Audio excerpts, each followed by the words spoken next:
Hey guys, all right, on to the next. Hey, maybe we can even hit 550 videos tonight. All right, now this one's the benefits, and basically it's the benefits of homesteading. So here we go, guys. Here we go. By Joel Salatin. A common question when we homesteaders talk with urbanites is, what do you do out there? The context for the question revolves around entertainment, recreation, and social opportunities in the city. After all, if you don't get pizza delivered to your door, how can you survive? Perhaps the biggest misconception and fear among urbanites contemplating a change is that rural living is boring.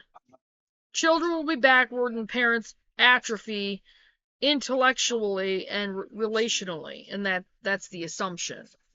Nothing could be further from the truth. I've had the privilege of a college education, the intellectual stimulation of a town office job, the adventure of traveling the world, yet nothing beats being home on the farm. Routinely, people invite me to come spend time in their exotic getaway, and I have one standard response. When I want to get away, I go home. Perhaps the most undervalued harvest from a homestead and the most valuable things it preserves are common sense and genuine awe toward creation's complexity and beauty. If watching a seed sprout or an earthworm leave castings on the soil can't compete with movie theaters and city glitz, I don't know what can. Here are a few things we harvest from the homestead, and they're all worth preserving. Number one, something bigger than myself. From weather to the wonder of a newborn calf, a homestead is an object lesson confirming that the world does not revolve around me. Without a daily visceral interaction with life, people easily put themselves in the driver's seat rather than appreciating their utter dependence on an ecological umbilical cord. When I visited the Powhatan village near the Williamsburg Living History Museum, I was struck by the tension between provision and dependence. Imagine lying next to your beloved in a simple house built of bent saplings and buffalo skins, with a pantry full of venison, parched corn, and squash hung in the smoky ceiling latticework. You gathered those provisions as a demonstration of provision, but you also don't have a Costco warehouse down the block to keep it coming. What's in the smoky latticework is all you have. Understanding seasonal cycles, weather patterns, and what is or isn't edible shapes a dependent way of life.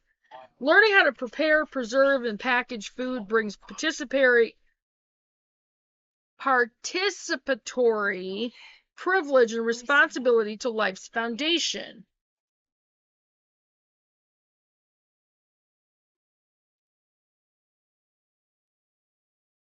That is both exciting and terrifying, which is all the emotional rush you need. This connectedness to harvest and preservation drives our minds and hearts to something bigger than ourselves, which germinates wisdom. And this is what I'm aiming for myself as well as for my family, and learning all of this stuff myself and teaching them how to do it as well. I believe it's going to be something that's going to greatly benefit our family in more than just the way of having healthy food.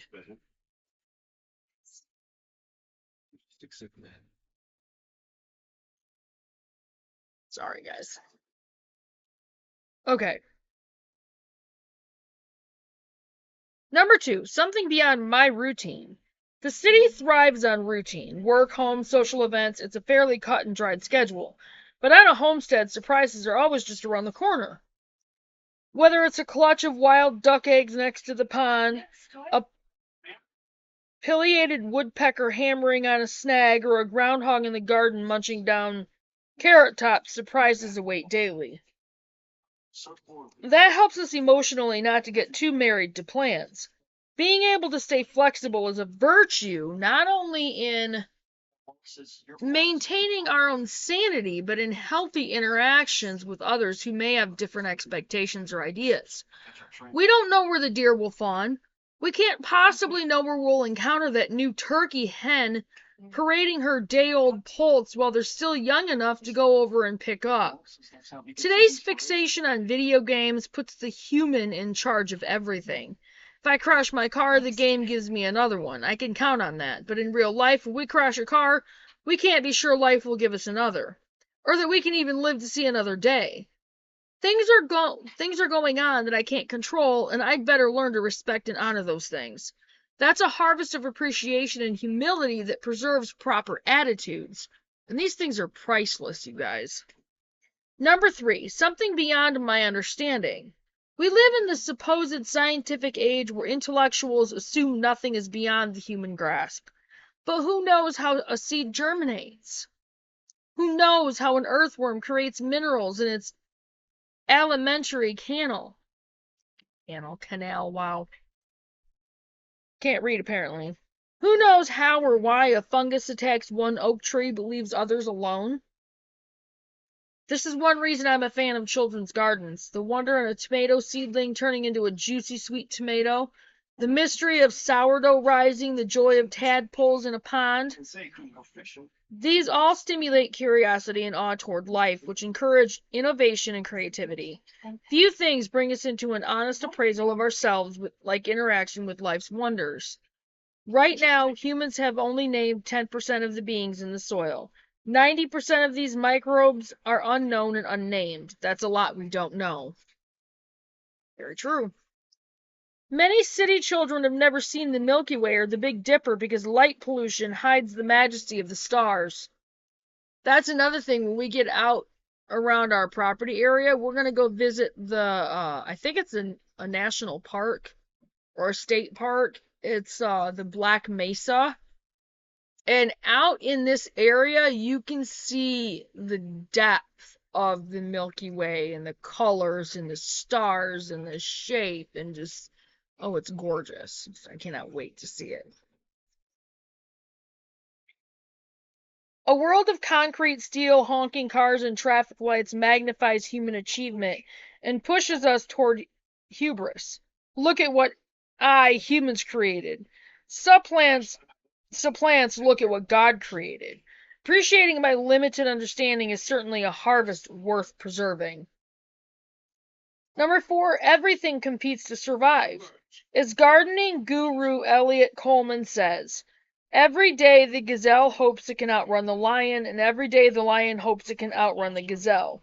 In nature, both symbiosis and competition define survival. Nothing has the luxury of being able to sit on the sidelines and not participate. I've never encountered a frog on the edge of a pond croaking, "I don't think I'll participate today." In nature, every plant and every animal must interact to either take provisions from others or build friendships that offer provisions. Interactive commerce is the name of the game. Whether in the soil biology with root hyphae or cow saliva bathing pruned grass ends with healing slobber. Nothing is exempt from finding a ministry and fulfilling a role in the system. Trees in the forest compete for sunlight and the losers die. Survival and its counterpart, death, play out every day on a homestead. A raccoon attack on the chickens is a stark reminder that life doesn't guarantee anything.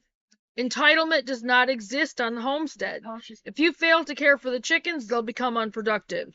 If you fail to close the door to their coop, they may be attacked.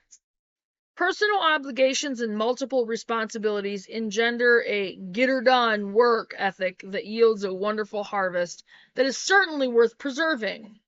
Who doesn't want people to exhibit bright-eyed, bushy-tailed enthusiasm for projects?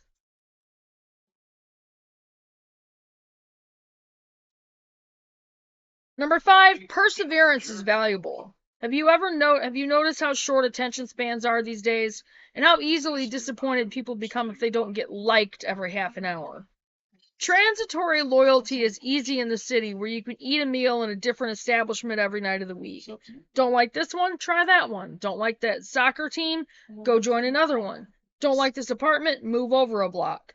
Homesteads are permanent and only thrive after years of painstaking infrastructure development, experience, and experiments.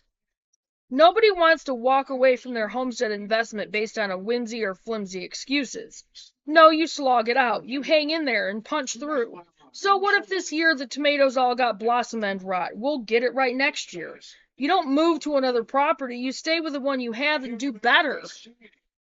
This perseverant mentality provides an anchor.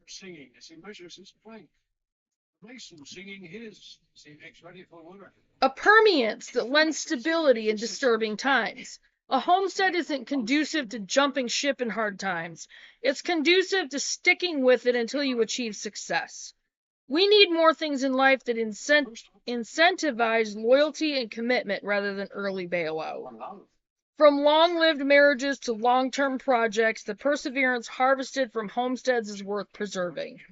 What we think about harvesting and preserving from homesteads, we usually think about food and firewood, but it's important sometimes to step back and reflect on the bigger picture.